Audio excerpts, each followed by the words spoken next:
Welcome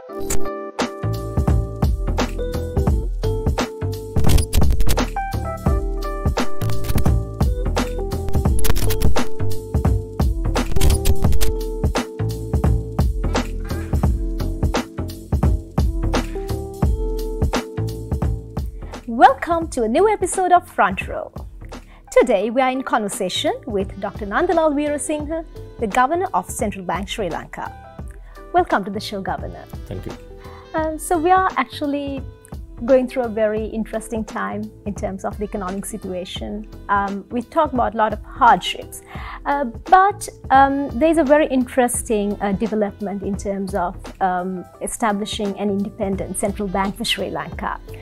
We hear that there is a new bill which is ready to be submitted for approval of the cabinet, and we would like to know from you what are some of the key provisions in this bill and how it can really support to establish an independent central bank. Yeah, that's an important part of the reform, especially when it comes to monetary policy, central bank key objectives. If you look at the current central bank in legislation, which is the Monetary Act, which has sufficient independence, but it has some kind of weaknesses that we are going to address, plus we are going to add some more new modified provisions for a modern central bank that we need to have going forward. As an independent central bank, also central bank will be much more accountable to the public and also to the parliament.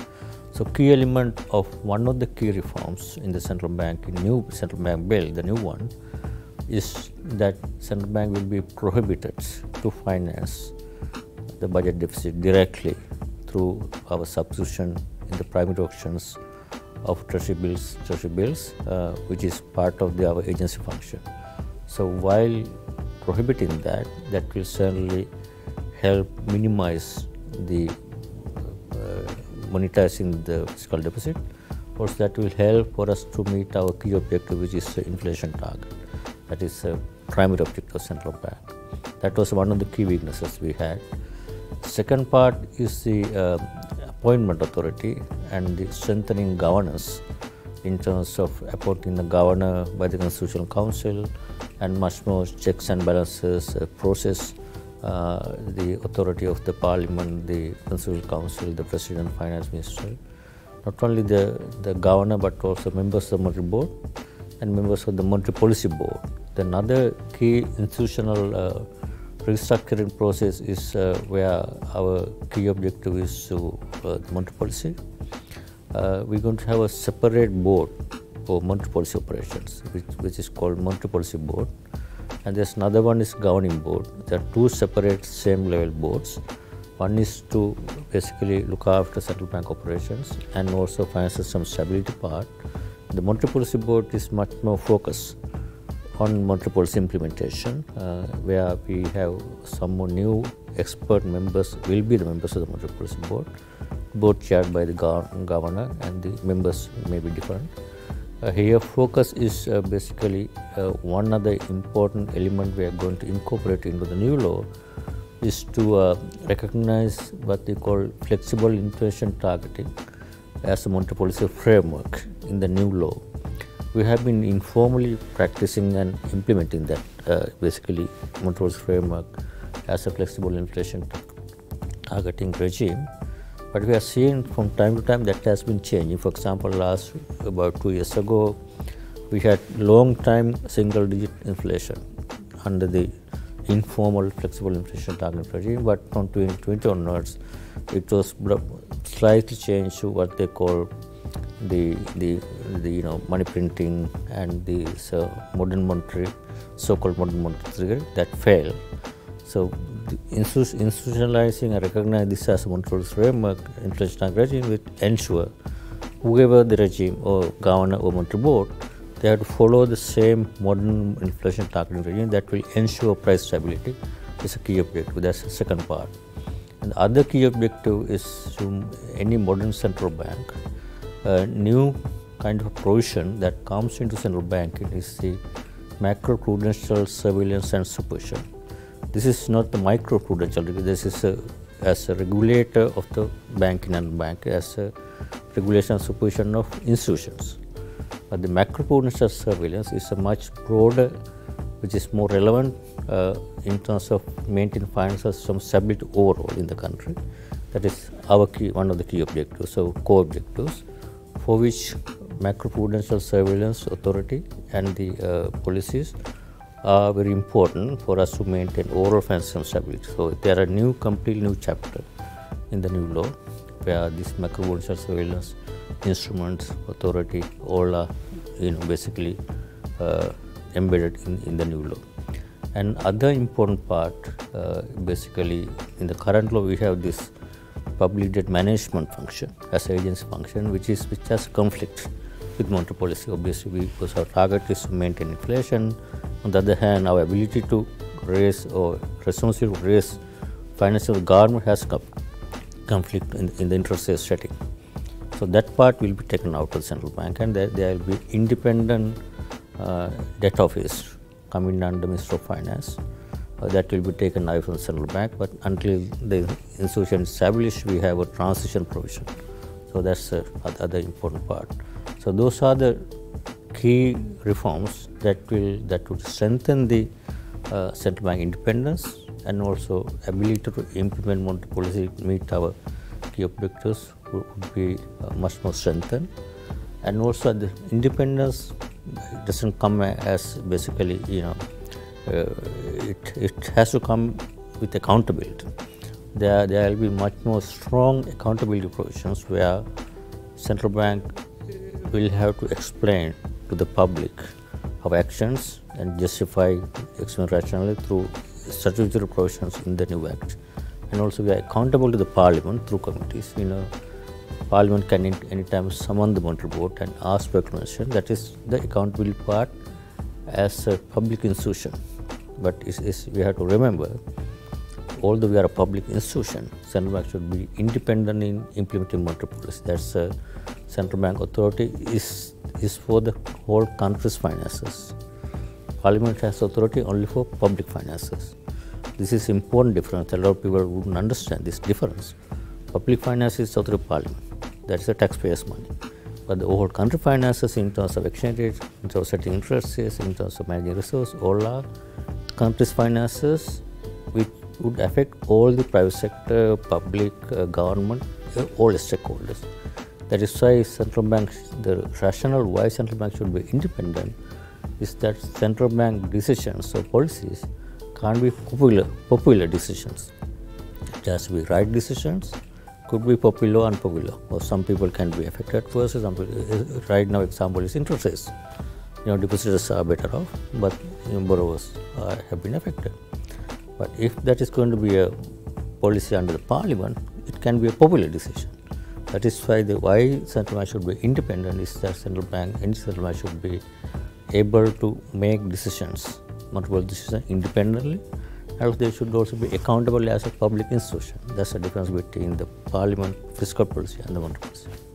So, Governor, you spoke about the importance of making the right decisions, not the popular ones, but it's in the best interest of the country.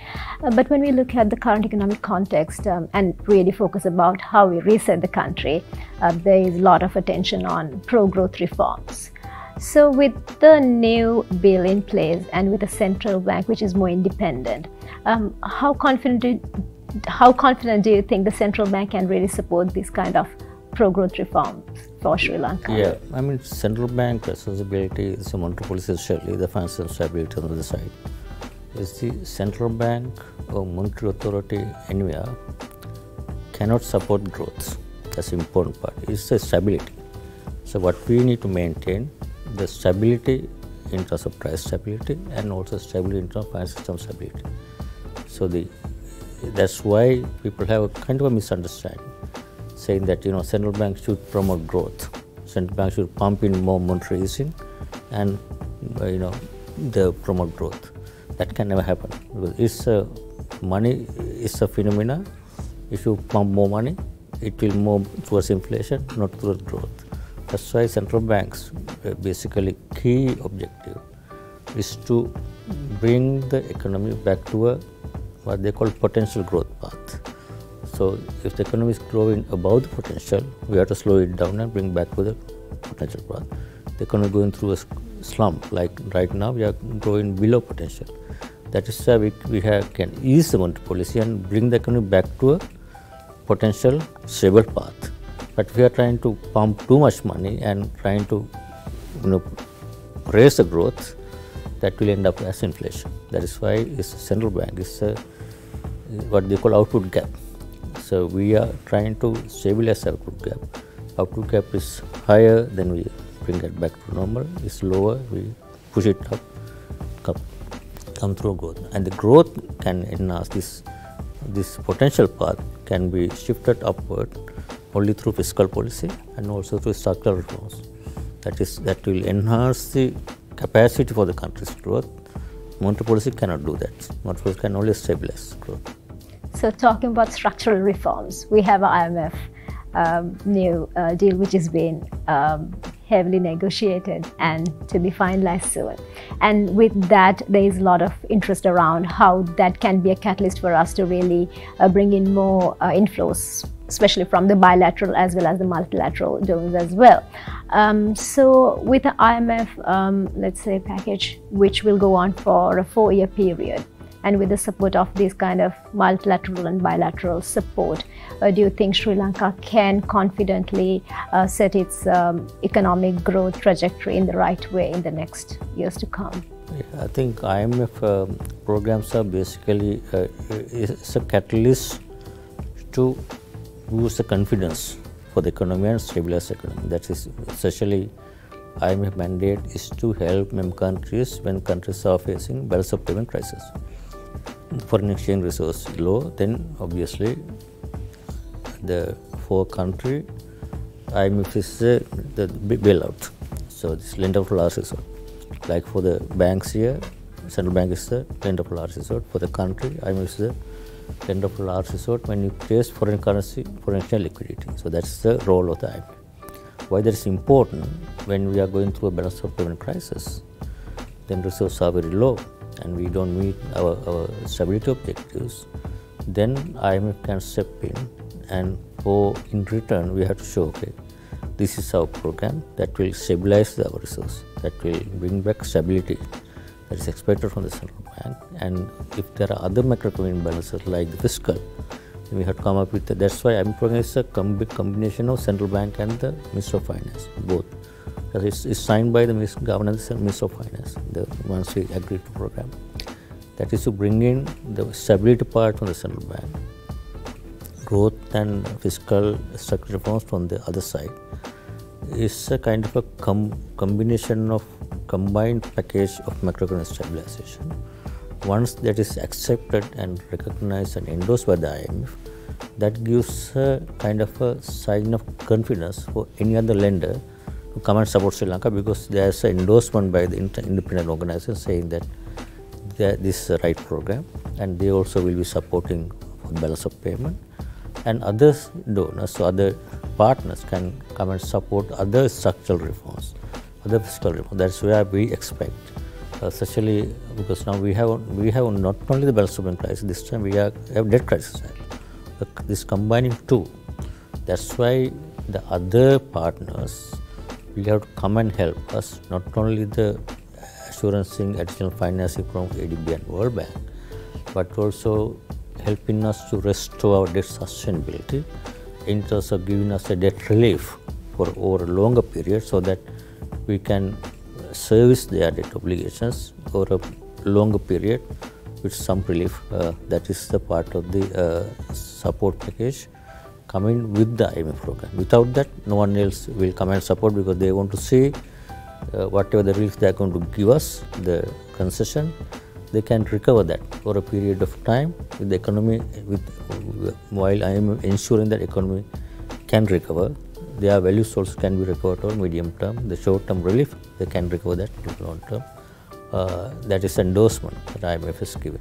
That is necessary for a country to come out of a debt crisis, restore the sustainability, and also build up resources. Thank you very much, Governor, for joining us for this very important episode of Front Row. And it's been extremely insightful having this conversation with you. Thank you very much. Stay tuned with us for more interesting episodes like this on Front Row.